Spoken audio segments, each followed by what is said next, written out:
नमस्कार। कार्यक्रम parliament this week में आपका स्वागत है और मैं हूं आपके साथ अर्चना मिश्रा। संसद टीवी के इस खास कार्यक्रम में हम बात करेंगे राष्ट्रपति, उपराष्ट्रपति, लोकसभा अध्यक्ष और प्रधानमंत्री से जुड़ी कुछ खास खबरों की। साथ ही डालेंगे नजर लोकतंत्र और संसद भवन परिसर से जुड़ी तमाम गतिविधियों पर। तो शुरुआत करते हैं पार्लियामेंट दिस वीक की, लेकिन सबसे पहले नजर हेडलाइंस पर।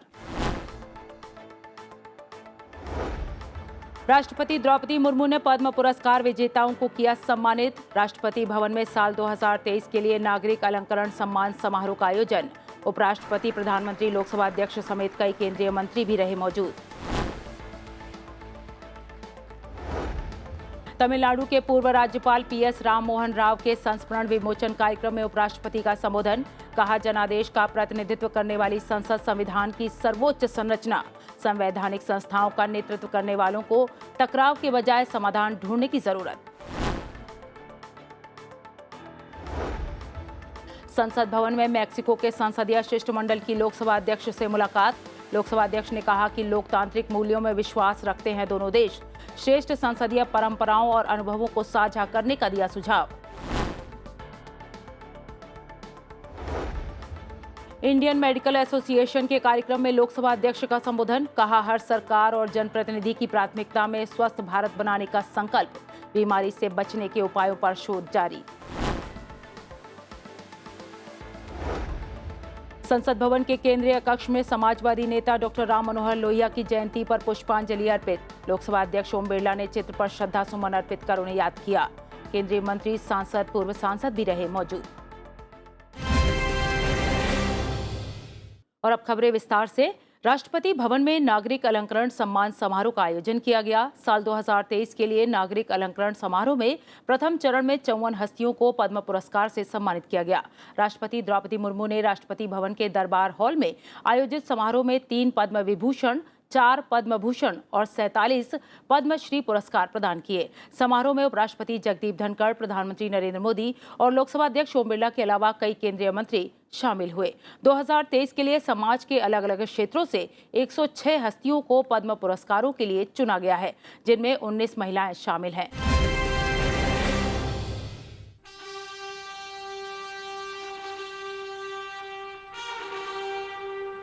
राष्ट्रपति द्रौपदी मुर्मू ने राष्ट्रपति भवन में नागरिक अलंकरण समारोह में साल 2023 के लिए पद्म पुरस्कार विजेताओं को सम्मानित किया। कला से लेकर व्यापार तक अलग अलग क्षेत्रों में कई लोगों को पद्म पुरस्कारों से सम्मानित किया गया।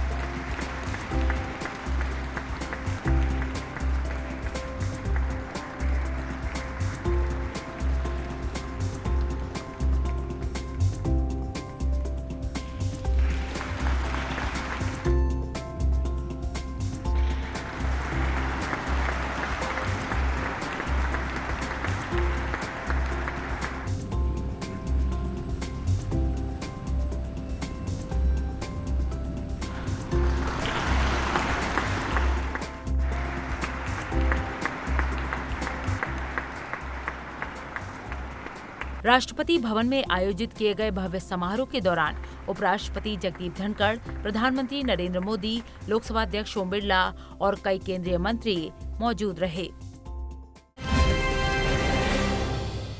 बढ़ते हैं अगली खबर की ओर। उपराष्ट्रपति जगदीप धनखड़ ने तमिलनाडु के पूर्व राज्यपाल पीएस राम मोहन राव के संस्मरणों का विमोचन किया।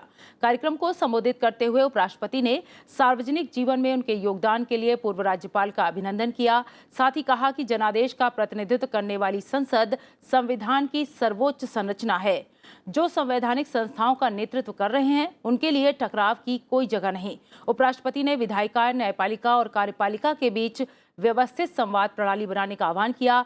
साथ ही कहा कि बुद्धिजीवी वर्ग और जनमानस को उन लोगों के प्रति सचेत रहने की जरूरत है जो लोकतंत्र और संवैधानिक संस्थाओं को चोट पहुंचाकर भारत के विकास की गति को कमजोर करने में लगे हैं। कार्यक्रम के दौरान पूर्व उपराष्ट्रपति एम वेंकैया नायडू भी मौजूद थे।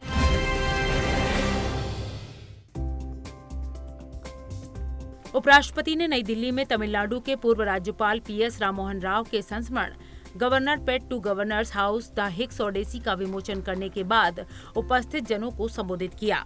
उपराष्ट्रपति जगदीप धनखड़ ने कहा कि लोकतंत्र का यही सार है कि सभी लोग समान रूप से कानून के प्रति जिम्मेदार हैं और कानून में किसी को भी विशेष अधिकार नहीं है।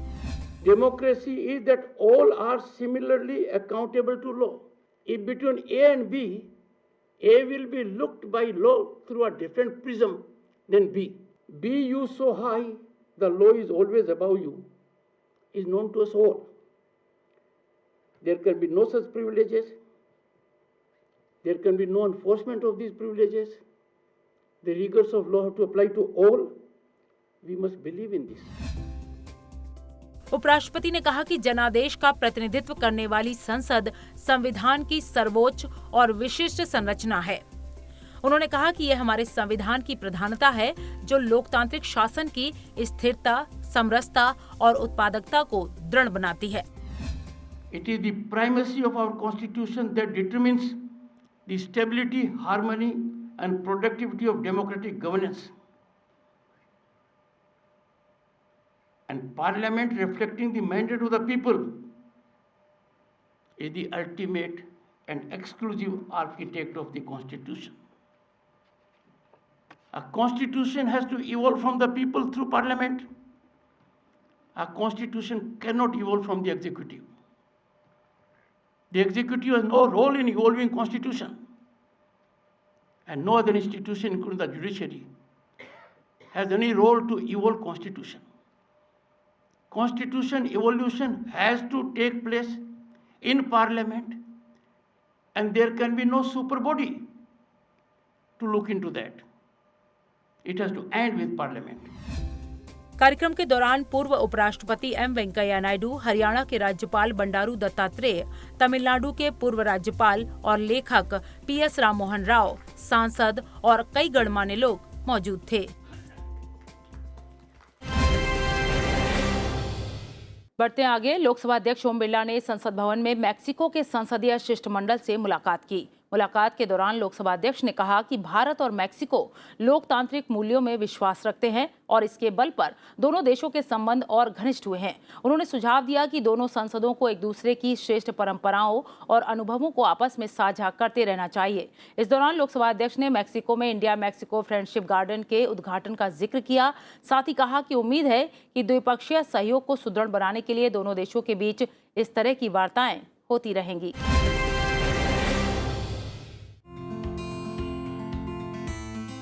लोकसभा अध्यक्ष ओम बिरला ने संसद भवन में भारत आए मैक्सिको के संसदीय शिष्टमंडल से मुलाकात की। मैक्सिको की यात्रा के दौरान मैक्सिको में इंडिया मैक्सिको फ्रेंडशिप गार्डन के उद्घाटन का जिक्र करते हुए लोकसभा अध्यक्ष ने भारत मैक्सिको संसदीय संबंधों के और घनिष्ठ होने की कामना की। दोनों देशों की साझा ऐतिहासिक, सांस्कृतिक और सभ्यतागत समानताओं का जिक्र करते हुए लोकसभा अध्यक्ष ने कहा कि भारत और मैक्सिको लोकतांत्रिक मूल्यों में विश्वास रखते हैं, जिनके बल पर दोनों देशों के संबंध और घनिष्ठ हुए हैं। लोकसभा अध्यक्ष ने सुझाव दिया कि दोनों संसदों को एक दूसरे की श्रेष्ठ परंपराओं और अनुभवों को आपस में साझा करते रहना चाहिए। लोकसभा अध्यक्ष ने उम्मीद जताई कि द्विपक्षीय सहयोग को सुदृढ़ बनाने के लिए दोनों देशों के बीच इस तरह की वार्ताएं होती रहेंगी। बढ़ते आगे, लोकसभा अध्यक्ष ओम बिरला ने संसद भवन परिसर में संसद सदस्यों के लिए आयुष शिविर और प्रदर्शनी का उद्घाटन किया। इस मौके पर केंद्रीय स्वास्थ्य एवं परिवार कल्याण राज्य मंत्री भी मौजूद रहीं।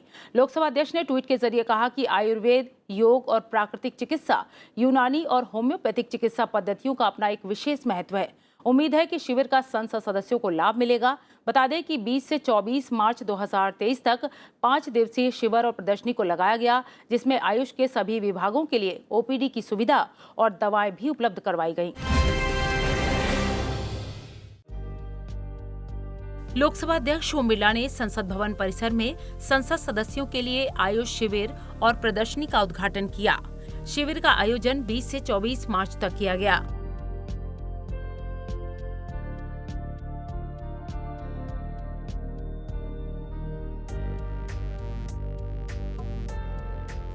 प्रदर्शनी में आयुष के सभी विभागों के लिए ओपीडी की सुविधा और दवाएं उपलब्ध करवाई गईं। काउंटर को कई अनुसंधान परिषदों से लिए गए प्रशिक्षित आयुष कर्मचारियों से संचालित कराए गए। शिविर और प्रदर्शनी केंद्र में डॉक्टर और फार्मासिस्ट भी उपलब्ध थे।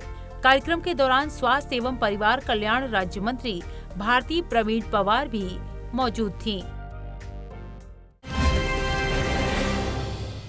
लोकसभा अध्यक्ष ओम बिरला ने दिल्ली में इंडियन मेडिकल एसोसिएशन के कार्यक्रम को संबोधित किया। कार्यक्रम को संबोधित करते हुए लोकसभा अध्यक्ष ने कहा कि कोरोना महामारी की चुनौती का देश ने मिलकर मुकाबला किया।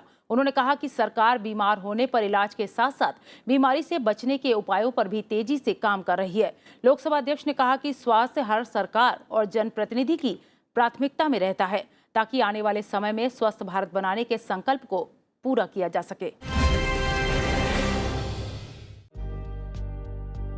लोकसभा अध्यक्ष ओम बिरला ने नई दिल्ली में इंडियन मेडिकल एसोसिएशन के सदस्यों को संबोधित किया। कार्यक्रम को संबोधित करते हुए लोकसभा अध्यक्ष ओम बिरला ने भारत की ओर से कोविड-19 वैश्विक महामारी के दौरान निस्वार्थ भाव से की गई सेवाओं के लिए चिकित्सकों और कोरोना वॉरियर्स का आभार व्यक्त किया। कोरोना वैश्विक महामारी के समय हमने किस तरीके से, चाहे केंद्र की सरकार हो चाहे राज्यों की सरकार हो, सबने मिलकर सामूहिकता के साथ इस चुनौतियों का मुकाबला भी किया और कम संसाधन, कम मैन पावर होने के बाद भी हमने सामूहिक प्रयासों से लोगों तक चिकित्सा व्यवस्था पहुंचाने का काम किया। इसके लिए मैं देश भर के चिकित्सकों को, पैरामेडिकल स्टाफ को, सफाई कर्मी को, अटेंडेंट को, उन सबको भी धन्यवाद देना चाहूँगा जिन्होंने उस चुनौतियों के समय दुनिया में बताया कि मानवीय संवेदना और मानवीय संवेदना के साथ कार्य की संस्कृति, यह हमारे देश की विशेषता है और इसी कारण हम चुनौतियों का मुकाबला कर पाए। लोकसभा अध्यक्ष ने इस बात पर जोर दिया कि सभी नागरिकों को सस्ती और सुलभ और उच्च गुणवत्ता वाली स्वास्थ्य सेवा पाने का हक है और देश इस सोच के साथ आगे बढ़ रहा है। उन्होंने खुशी जताई कि पिछले कुछ समय में हमारे स्वास्थ्य क्षेत्र में विभिन्न स्वास्थ्य संकेतकों की दृष्टि से अभूतपूर्व प्रगति हुई है। ये विषय महत्वपूर्ण है कि हम किस तरीके से हमारे देश की जनता के अंतिम व्यक्ति तक चिकित्सा व्यवस्था को बेहतरीन कर सकते हैं। उसके लिए जहां चिकित्सकों की, पैरामेडिकल की आवश्यकता है, उसके साथ साथ जनप्रतिनिधि, जो कई जनप्रतिनिधि डॉक्टर भी हैं और डॉक्टर हैं, जनप्रतिनिधि तो ज़्यादा संवेदना है, लेकिन सभी जनप्रतिनिधि अपने अपने लोकसभा, विधानसभा, पंचायत, नगरपालिका और अपर हाउस के हमारे राज्यसभा के सदस्य, उनका प्रयास रहता है कि मेरे क्षेत्र की जनता स्वस्थ रहे। तो कार्यक्रम पार्लियामेंट दिस वीक में वक्त हो गया एक ब्रेक का। ब्रेक के बाद भी खबरों का सिलसिला जारी है, बने रहिए।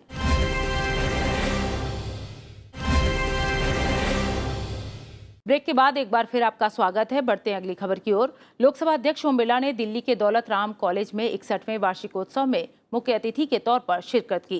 कार्यक्रम को संबोधित करते हुए लोकसभा अध्यक्ष ने कहा कि एक समय था जब महिला शिक्षा और उनके अधिकारों के लिए हमारे राष्ट्र नायकों ने संघर्ष किया, लेकिन आज महिला विकास और सशक्तिकरण के अनुभवों से सीखते हुए भारत पूरी दुनिया के लिए मिसाल बन रहा है। उन्होंने कहा कि सभी क्षेत्रों में आत्मविश्वास से परिपूर्ण भारतीय महिलाओं की उपलब्धियां अमृतकाल में देश के संकल्पों के साकार होने का विश्वास दिलाती हैं। लोकसभा अध्यक्ष ने कहा कि महिलाएं संसदीय लोकतंत्र के जरिए देश में व्यापक परिवर्तन लाने की सोच रखती हैं और यही वजह है कि महिलाएं अब राजनीति में भी आगे आई हैं। लोकसभा अध्यक्ष ओम बिरला ने दिल्ली विश्वविद्यालय के दौलत राम कॉलेज की छात्राओं को संबोधित किया। कार्यक्रम को संबोधित करते हुए लोकसभा अध्यक्ष ने कहा कि नारी शक्ति का सम्मान भारतीय परंपरा और संस्कृति का हिस्सा है। महात्मा ज्योतिबा फुले, सावित्रीबाई फुले जैसी क्रांतिकारी महिलाओं को याद करते हुए लोकसभा अध्यक्ष ने कहा कि महिला सशक्तिकरण में उनके योगदान को हमेशा याद किया जाएगा। उन्होंने कहा कि आजादी की लड़ाई में बड़ी संख्या में महिलाओं की भागीदारी के कारण ही हमारा स्वतंत्रता संग्राम सफल हो सका। महात्मा ज्योतिबा फूले हो, सावित्री फूले हो, बाबा साहब अम्बेडकर हो, राममोहन राय हो, इन सभी समाज सेवकों ने इस देश के अंदर महिला शिक्षा के लिए इस देश में आंदोलन करना पड़ा। सामाजिक परिवर्तन के लिए महिलाओं को समानता, सम्मान के लिए एक लंबी लड़ाई लड़नी पड़ी। और आज जब हम लोकतंत्र की 75 वर्ष की यात्रा में देख रहे हैं, तो इन महिलाओं की, छात्राओं की, नौजवानों की सामर्थ्य, इनोवेशन, सोच के कारण आज भारत दुनिया के अंदर नेतृत्व कर रहा है। यह हमारे इन विद्यार्थियों की नई शक्ति है, नई ताकत है। हमने आज़ादी के आंदोलन के अंदर भी हमारी आंदोलन की लड़ाई को सबसे पहले रानी लक्ष्मीबाई ने शुरू किया। उसके बाद कई महिलाओं ने उस समय आज़ादी की लड़ाई के अंदर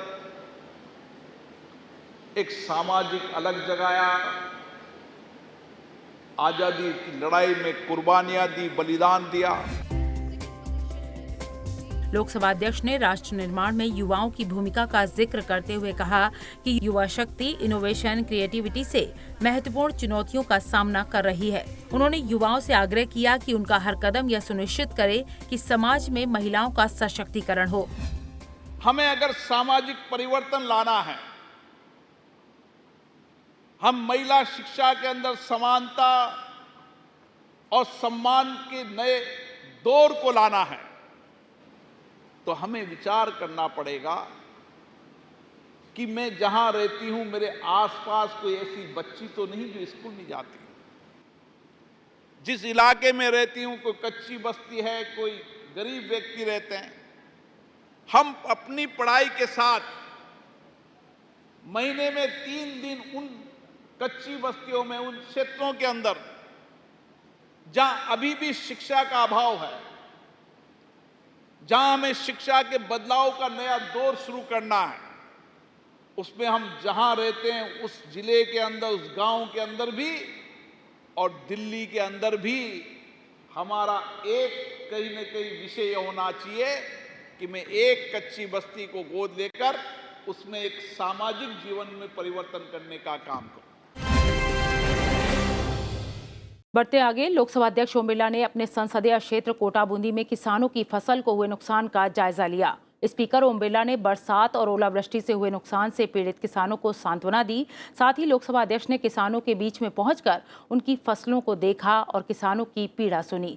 उन्होंने किसानों को आश्वासन दिया कि नुकसान का मुआवजा उन्हें दिलवाया जाएगा। साथ ही अधिकारियों से संवेदनशीलता बरतने को कहा। लोकसभा अध्यक्ष ओम बिरला अपने संसदीय क्षेत्र कोटा बूंदी की यात्रा के दौरान बारिश और ओलावृष्टि से हुए फसलों के नुकसान का जायजा लेने पहुंचे। लोकसभा अध्यक्ष ने बूंदी जिले के तालेड़ पंचायत समिति के गांव में कई खेतों में जाकर खराब फसल का जायजा लिया। इस दौरान लोकसभा अध्यक्ष ने अधिकारियों से कहा कि फसलों को भारी नुकसान पहुंचा है और इस नाजुक समय में हमें संवेदनशीलता से किसानों का साथ देना चाहिए। लोकसभा अध्यक्ष ने सुनिश्चित करने को कहा कि किसानों को जल्द से जल्द मुआवजे का पैसा मिल सके। लोकसभा अध्यक्ष ओम बिरला ने बताया कि बरसात और ओलावृष्टि से गेहूं, चना, सब्जियों सहित सभी प्रकार की फसलों को भारी नुकसान पहुंचा है। ऐसे समय में किसानों का हम सभी को साथ देना चाहिए। उन्होंने कहा कि किसानों को जल्द से जल्द मुआवजा मिले, इसके लिए राज्य सरकार से प्रयास जारी है। लोकसभा अध्यक्ष ने कहा कि फसल बीमा और आपदा राहत कोष के तहत मुआवजा मिलने में किसानों की हर तरह से मदद की जाएगी।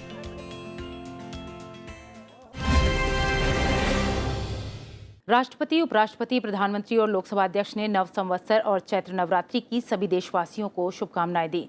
पूर्व राष्ट्रपति एम वेंकैया नायडू के दिल्ली स्थित आवास पर तेलुगु नववर्ष यानी उगादी मिलन समारोह का आयोजन किया गया। समारोह में उपराष्ट्रपति जगदीप धनखड़, प्रधानमंत्री नरेंद्र मोदी, लोकसभा अध्यक्ष ओम बिरला और राज्यसभा के उपसभापति हरिवंश समेत कई केंद्रीय मंत्री शामिल हुए और सभी को नए संवत्सर की बधाई दी।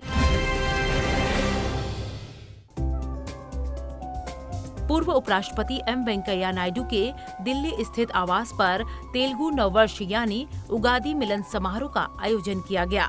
प्रधानमंत्री नरेंद्र मोदी ने पूर्व उपराष्ट्रपति एम वेंकैया नायडू द्वारा आयोजित उगादी मिलन समारोह का उद्घाटन किया।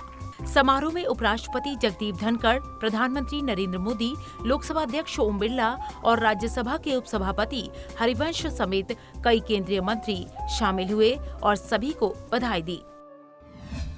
उगाड़ी मिलन, तेलुगु नववर्ष के लिए आप सभी को बहुत बहुत शुभकामनाएं। आप सब सुखी रहें, समृद्ध रहें, स्वस्थ रहें और भारत माँ की सेवा में लगनशील रहें। हमारे देश में चैत्री मास का प्रथम दिवस नववर्ष के रूप में मनाने की कई राज्यों में परंपराएं हैं और एक प्रकार से हमारे सारे त्योहार कृषि से जुड़ी हुई है।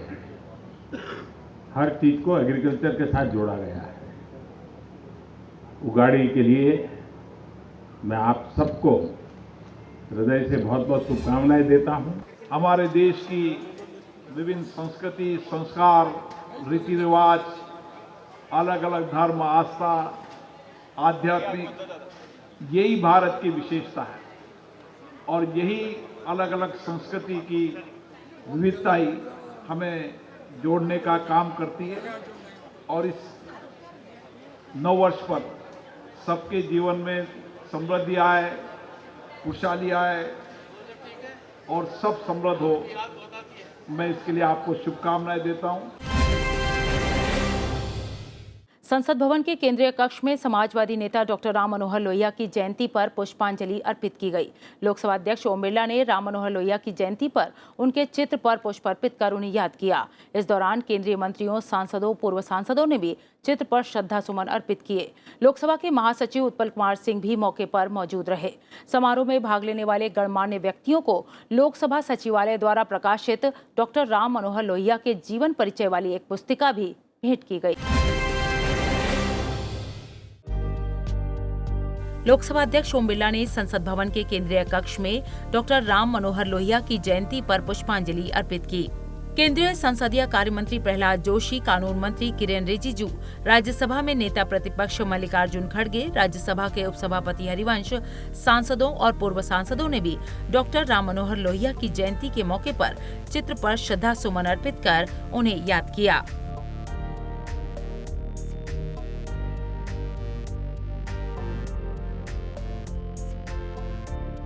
इस दौरान लोकसभा के महासचिव उत्पल कुमार सिंह ने भी डॉक्टर राम मनोहर लोहिया को पुष्पांजलि अर्पित की। बता दें कि डॉक्टर राम मनोहर लोहिया के चित्र का अनावरण 30 मई 1991 को संसद भवन के केंद्रीय कक्ष में तत्कालीन प्रधानमंत्री चंद्रशेखर द्वारा राष्ट्र के प्रति उनकी उत्कृष्ट सेवाओं के सम्मान में किया गया था।